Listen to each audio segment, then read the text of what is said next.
Hello everybody and welcome to Barty's Storytime. Here's our first story. It's called Alfie Gets In First. Well, let's see what happens, shall we?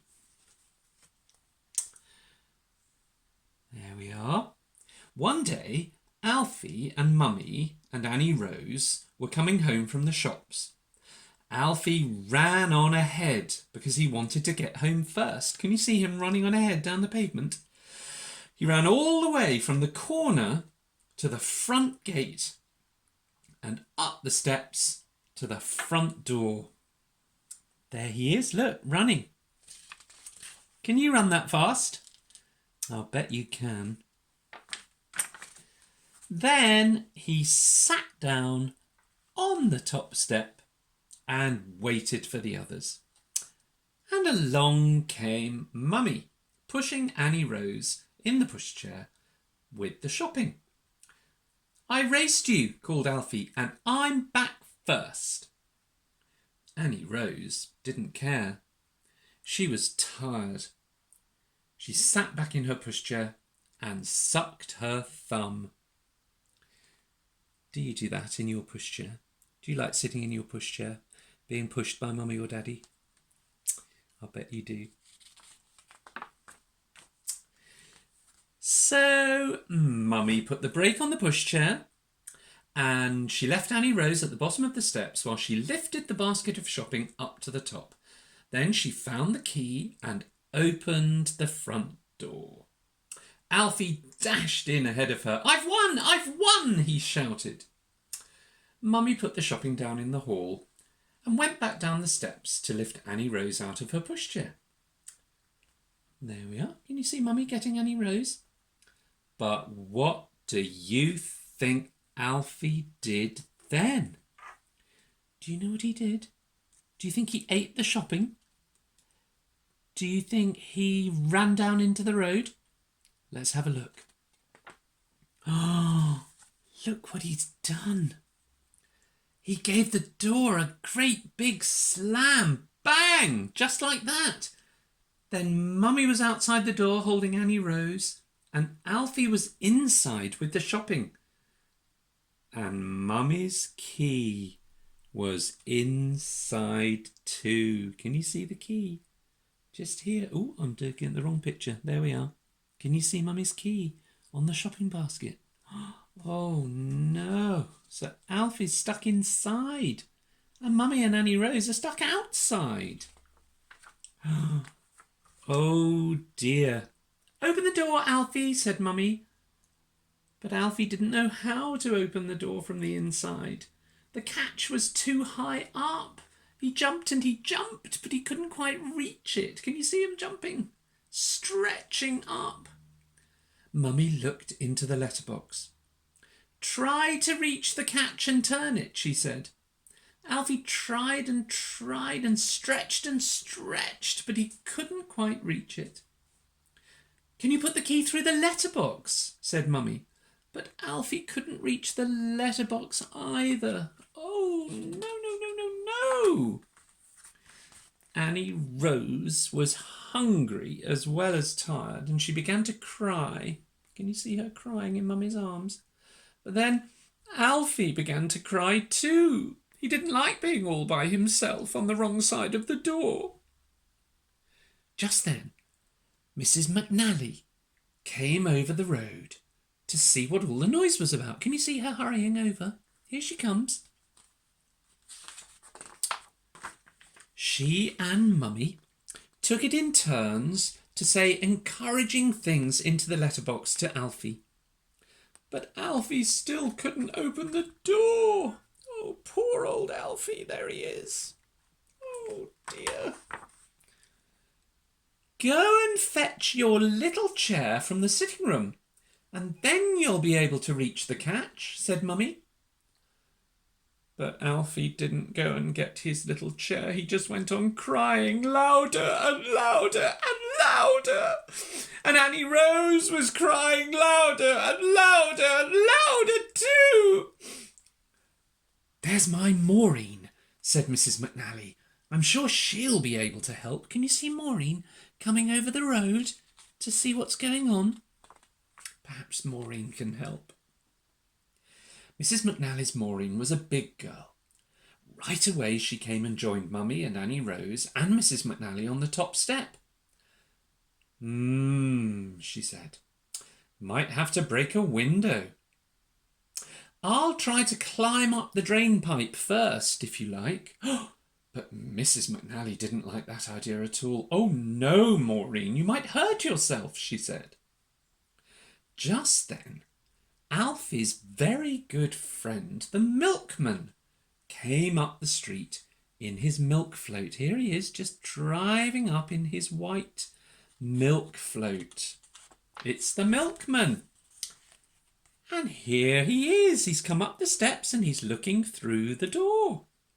When he saw Mummy and Annie Rose and Mrs. McNally and Mrs. McNally's Maureen all standing on the top step, he stopped his float and said, "What's the trouble?" So they told him. "Don't worry, mate," the milkman shouted to Alfie. "We'll soon have you out of there. Don't you worry." I wonder what the milkman will do to help. Said the milkman. "Looks as if the lock's going to be difficult to break." But then Mrs. McNally's Maureen had a very good idea. She ran to ask the window cleaner, who was working up the street, if he would bring his ladder and climb up to the bathroom window. Can you see Maureen? She's running off down the street to go and see the window cleaner who's cleaning the windows over there. What a good idea. And of course, when the window cleaner heard about Alfie, he came hurrying along with his ladder as quickly as he could. But what do you think Alfie's doing while that was going on? I wonder. Then Mummy and Annie Rose and Mrs. McNally and Mrs. McNally's Maureen and the milkman all stood on the top step and watched, while the window cleaner put his ladder up against the house and started to climb up to the bathroom window. Isn't he brave? But when he was halfway up the ladder, what do you think happened? What do you think that Alfie did? Can you see? What do you think he's going to do? The front door suddenly opened and there was Alfie. He'd managed to reach the catch and turn it like that after all. He'd stood on his little chair and opened the door, and he was very pleased with himself. He opened the front door as wide as it would go and stood back grandly to let everyone in. Doesn't he look pleased? There we are. Oh, what a relief. Then the window cleaner came down from his ladder, and he and the milkman and Mrs. McNally's Maureen and Mrs. McNally and Annie Rose and Mummy and Alfie all went into the kitchen and had tea together. And when they'd finished their tea, Alfie and Mummy and Annie Rose waved them goodbye. "Thank you for your help," they cried. "See you again soon. Bye-bye." Bye-bye.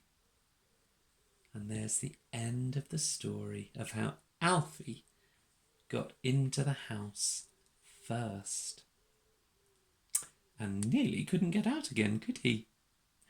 Well, there's a good thing to know, isn't there? Not to shut the door when Mummy or Daddy's outside. And there we are.